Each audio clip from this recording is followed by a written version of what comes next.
ಉಪಮುಖ್ಯಮಂತ್ರಿಗಳಾದಂಥ ಸನ್ಮಾನ್ಯ D K Shivakumar ಅವರು ನಾನು ಮುಖ್ಯಮಂತ್ರಿಗಳಾಗಬೇಕು ಅನ್ನೋಕ್ಕೋಸ್ಕರವಾಗಿ ಏನೇನು ಪ್ರಯತ್ನಗಳನ್ನು ಮಾಡ್ತಾ ಇದ್ದಾರೆ, ಎಲ್ಲ ಪ್ರಯತ್ನಗಳನ್ನು ಮಾಡೋಂಥ ಕೆಲಸ ಮಾಡ್ತಾ ಇದ್ದಾರೆ. ಅದೇ ರೀತಿಯಲ್ಲಿ ಸನ್ಮಾನ್ಯ ಈ ರಾಜ್ಯದ ಹಿಂದುಳಿದಂಥ ನಾಯಕರಾದಂಥ ಸನ್ಮಾನ್ಯ ಸಿದ್ದರಾಮಯ್ಯನವರು ಅವರು ಮುಖ್ಯಮಂತ್ರಿ ಸ್ಥಾನವನ್ನು ಗಟ್ಟಿ ಮಾಡಿಕೊಳ್ಳೋ ಸಲುವಾಗಿ ಏನೇನು ಪ್ರಯತ್ನಗಳನ್ನು ಮಾಡಬೇಕು, ಎಲ್ಲ ಪ್ರಯತ್ನಗಳು ಮಾಡೋಂಥ ಕೆಲಸ ಆಗ್ತಾ ಇದೆ.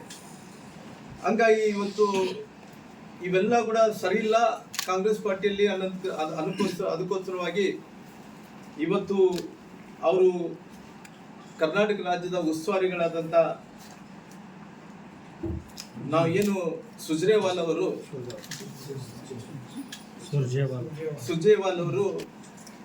ವಾರದಲ್ಲಿ 2 ಬಾರಿ ಬಂದು ಅನೇಕರ ಜೊತೆಯಲ್ಲಿ ಅವರು ಇವತ್ತು ಸಾಕಷ್ಟು ಚರ್ಚೆಯನ್ನು ಕೂಡ ಮಾಡ್ತಾ ಇದ್ದಾರೆ.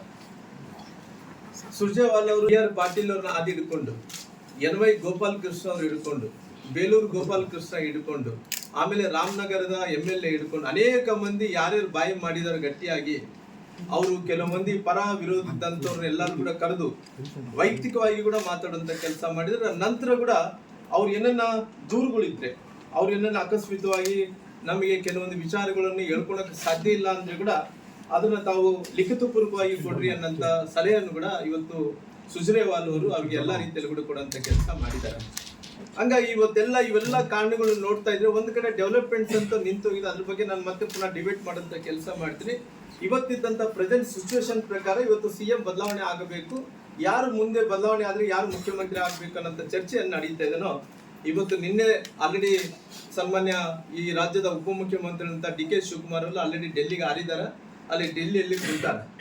ಇವತ್ತು ಸುರ್ಜೇವಾಲ್ ಅವರು ಎಲ್ಲರ ಹತ್ರ ಮಾತಾಡ್ಕೊಂಡು ಮಧ್ಯಾಹ್ನಕ್ಕೆ ಫ್ಲೈಟಿಗೆ ಅವರು ಹೊರಡ್ತಾ ಇದ್ದಾರೆ. ಹಂಗಾಗಿ ಮುಖ್ಯಮಂತ್ರಿಗಳು ಕೂಡ ಮಧ್ಯಾಹ್ನಕ್ಕೆ ಅವರು ಕೂಡ ಫ್ಲೈಟ್ ಹೊರಡ್ತಾ ಇರೋ ಕಾರಣ ಅಲ್ಲಿ ಒಂದು ದೊಡ್ಡ ಬದಲಾವಣೆ ಆಗಂತ ಒಂದು ಅವಕಾಶಗಳು ತುಂಬಾ ಹತ್ತಿರದಿಂದ ನಾವು ನೋಡ್ತಾ ಇದ್ದೀವಿ. ಈಗಿದ್ದಂತ ಸಂದರ್ಭದಲ್ಲಿ ನಮಗೇನು ಅಂದ್ರೆಗಿನ ಇವತ್ತು ಯಾರು ಅನ್ನಂತ ವಿಚಾರ ಬಂದಂತ ಟೈಮಲ್ಲಿ ಅವ್ರು ಸ್ಪಷ್ಟನೆಯನ್ನು ಕೊಡ್ಲಿ, ಬೇಡ ಅನ್ನೋಕೆ ಹೋಗಲ್ಲ. ಯಾವ ರೀತಿಯಲ್ಲಿ ಸ್ಪಷ್ಟನೆಯನ್ನು ಕೊಡಬೇಕು, ಅವರು ಯಾರೇ ಆಗಿರ್ಬೋದು, ಅವರು ಅಲ್ಲಿ AICC ಅಧ್ಯಕ್ಷರಂತ ಮಲ್ಲಿಕಾರ್ಜುನ್ ಖರ್ಗೆ ಅವರು ಸ್ಪಷ್ಟನೆ ಕೊಡ್ತಾರ, ಇಲ್ಲಿದ್ರೆ ರಾಹುಲ್ ಗಾಂಧಿ ಅವರು ಸ್ಪಷ್ಟನೆಯನ್ನು ಕೊಡ್ತಾರೋ, ಇಲ್ಲಿದ್ರೆ ಸೋನಿಯಾ ಗಾಂಧಿ ಅವರು ಸ್ಪಷ್ಟನೆಯನ್ನು ಕೊಡ್ತಾರೋ, ಇಲ್ಲಿದ್ರೆ ಪ್ರಿಯಾಂಕಾ ಗಾಂಧಿ ಅವರು ಸ್ಪಷ್ಟನೆಯನ್ನು ಕೊಡ್ತಾರೋ, ಯಾರ ಅಭಿಪ್ರಾಯವನ್ನು ಕೊಡ್ರಿ, ಯಾರೇ ಸ್ಪಷ್ಟನೆಯನ್ನು ಕೊಡ್ರಿ, ಅವ್ರು ಯಾವ ರೀತಿಯಲ್ಲಿ ಮುಂದಕ್ಕೆ ಯಾರು ಮುಖ್ಯಮಂತ್ರಿಗಳು ಅನ್ನೋಂಥದ್ದು ತೀರ್ಮಾನವನ್ನು ತಗೊಳ್ಳಿ.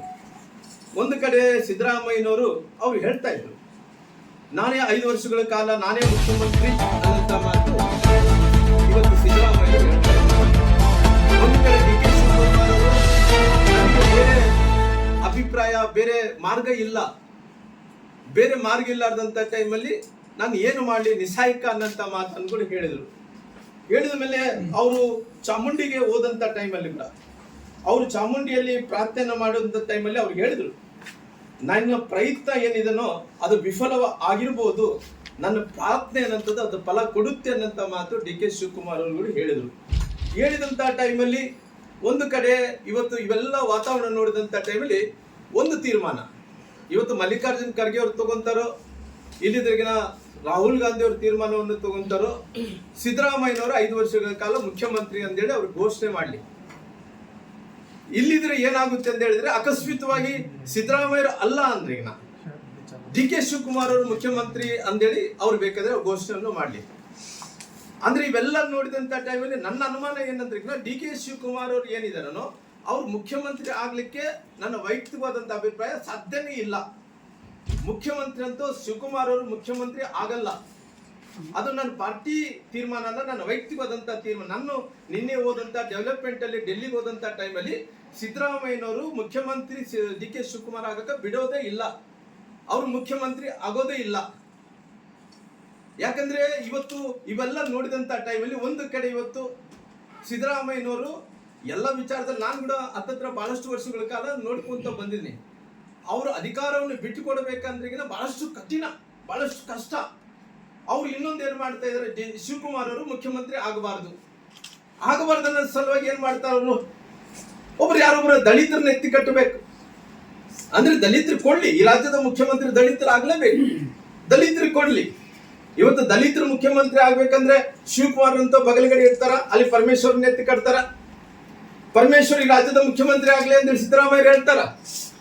ನಂತರ ಅವರು ಪರಮೇಶ್ವರನ್ನ ಬಿಟ್ಟಿದ್ರೆ ಅವರು ಈ ರಾಜ್ಯದ AICC ಅಧ್ಯಕ್ಷರಂತ ಮಲ್ಲಿಕಾರ್ಜುನ್ ಖರ್ಗೆಯವರು ಈ ರಾಜ್ಯದ ಮುಖ್ಯಮಂತ್ರಿ ಆಗ್ಬೇಕಂತ ಹೇಳಿ ಹೇಳ್ತಾರೆ. ಅಂದ್ರೆ ಬಹಳ ಕ್ಲಿಯರಿಟಿಯಾಗಿ ನಾನು ನಿನ್ನೆ ಡೆಲ್ಲಿಯಲ್ಲಿ ಅಧ್ಯಯನ ಮಾಡೋಂಥ ಟೈಮಲ್ಲಿ ಕೆಲವು ಸ್ನೇಹಿತರ ಹತ್ರ ಮಾತಾಡಿದಂಥ ಟೈಮಲ್ಲಿ ಸಿದ್ದರಾಮಯ್ಯ ಸ್ಪಷ್ಟನೆ ಹಿಂಗೆ ಇರ್ತಾರೆ, ಅಧಿಕಾರ ಅವರು ಬಿಟ್ಕೊಡ್ಬೇಕು. ಆದ್ರಿಗಿನ ಶಿವಕುಮಾರ್ಗಂತೂ ಒಬ್ಬ ಮುಖ್ಯಮಂತ್ರಿಗಳಾಗಿ ಮಾಡಕ್ಕೆ ಸಾಧ್ಯ ಇಲ್ಲ. ಅವ್ರು ಮಾಡಂಗಿದ್ರೆ ದಲಿತರು ಮಾಡ್ತಾರೆ, ದಲಿತರು ಮಾಡಂಗಿದ್ರೆ ಪರಮೇಶ್ವರನ ಮಾಡ್ಲಿ, ಇಲ್ಲಿ ಅದ್ರಾಗಿನ ಮಲ್ಲಿಕಾರ್ಜುನ್ ಖರ್ಗೆ ನಾನಾಗ್ಲಿ ಅಂತೇಳಿ ಅವರು ಒತ್ತಾಯ ಮಾಡೋಂಥ ಕೆಲಸ ಮಾಡ್ತಾರೆ. ಅದು ಮಾಡಿದ್ರೆ ಮಾತ್ರ ಅವ್ರು ಒಪ್ಪಿಕೊಂಡಂತ ಕೆಲಸ ಮಾಡ್ತಾರೆ. ಶಿವಕುಮಾರ್ ಅಂತ ಸೈಲೆನ್ಸ್. ಅಕಸ್ಮಾತ್ SC ಅಲ್ಲಿ ಹಂಗಾದ್ರಿಗಿನ SC ಅಲ್ಲಿ ಬಂದಂತ ಟೈಮ್ ಯಾರು ಮಾಡ್ಬೇಕಂದ್ರಿಗಿನ ಸತೀಶ್ ಜಾರಕಿಹೊಳಿ ಈ ರಾಜ್ಯದ ಮುಖ್ಯಮಂತ್ರಿ ಆಗ್ಬೇಕು ಅಂತಾರೆ. ST ಗಳಲ್ಲಿ ಬಂದಂತ ಟೈಮಲ್ಲಿ, ಈ ವಾಲ್ಮೀಕಿ ಸಮುದಾಯದಲ್ಲಿ ಬಂದಂತ ಟೈಮಲ್ಲಿ ಸತೀಶ್ ಅನ್ನೋರು ಜಾರಕಿಹೊಳಿಯನ್ನ ಮುಖ್ಯಮಂತ್ರಿ ಮಾಡ್ಬೇಕಂತಾರ. ಇವತ್ತು ಲಿಂಗಾಯತ ಸಮುದಾಯದಲ್ಲಿ ಇವತ್ತು ಮುಖ್ಯಮಂತ್ರಿ ಆಗ್ಬೇಕನ್ನಂತ ಹೈಕಮಾಂಡ್ ಏನಂತ ತಗೊಂಡ್ರಿಗ, ಅದೇ ರೀತಿ ನಮ್ಮ MB ಪಾಟೀಲ್ ಅವ್ರನ್ನ ಅವರು ಮುಖ್ಯಮಂತ್ರಿ ಆಗ್ಬೇಕು ಅಂತೇಳಿ ಅವ್ರು ಹೇಳ್ತಾರೆ. ಅಕಸ್ಮಿತವಾಗಿ ಅವ್ರೇನ MB ಪಾಟೀಲ್ ಅವ್ರು ಆಯ್ತು, ನಂತರ ಸತೀಶಣ್ಣ ಜಾರಕಿಹೊಳಿ ಆಯ್ತು, ಪರಮೇಶ್ವರ್ ಆಯ್ತು, ನಂತರ ಮಲ್ಲಿಕಾರ್ಜುನ್ ಖರ್ಗೆ ಆಯ್ತು, ಇನ್ನೊಂದು ಯಾರಿಗೆ ವಕೀಲರಲ್ಲೇ ಮುಖ್ಯಮಂತ್ರಿ ಮಾಡ್ಬೇಕನ್ನೋದು ಹೋದ್ರಿಗಿನ ಅಲ್ಲೊಂದು ಬ್ಲಾಕ್ ಹಾರ್ಸ್ ಇದೆ. ಅದು ಯಾವ ಬ್ಲಾಕ್ ಹಾರ್ಸು? ಬೈರೇಗೌಡರು ಅವರು ಕಾದಾರ. ಬ್ಲಾಕ್ ಹಾರ್ಸ್ ಅಂದ್ರೆ ಕಣ್ಣಿಗೆ ಕಾಣಲಾರದಂತ ಹಾರ್ಸ್ ಅಂದ್ರಿಗಿನ ಅದು ಕೃಷ್ಣ ಬೈರೇಗೌಡರು. ಅವರು ವಕೀಲರಿಗೆ ಕೊಡ್ಬೇಕನ್ನಂತ ಕೃಷ್ಣ ಬೈರೇಗೌಡರಿಗೆ ಕೊಡ್ರಿ ಅಂತಾರೆ. ಅನುಭವಸ್ಥ ಇದ್ದಾನ, ಅವ್ರು ಬುದ್ಧಿವಂತ ಇದ್ದಾನ, ಎಲ್ಲದರಲ್ಲಿ ಚಲೋ ಇದ್ದಾನ, ಬೆಂಗಳೂರಲ್ಲಿ ಗೆಲ್ಲಿತಾನ, ಸತತವಾಗಿ ಗೆದ್ದು ಬಂದಾನ. ಇವ್ರಿಗೆ ಮಾಡ್ಲಿಕ್ಕೆ ಎಲ್ಲಿ ಅವಕಾಶ ಇದೆ? DK ಶಿವಕುಮಾರ್ ಅವರಿಗೆ ಮುಖ್ಯಮಂತ್ರಿ ಆಗಕ್ಕೆ ಎಲ್ಲಿ ಅವಕಾಶ ಇದೆ? ಎಲ್ಲಿ ಅವಕಾಶನೇ ಇಲ್ಲ.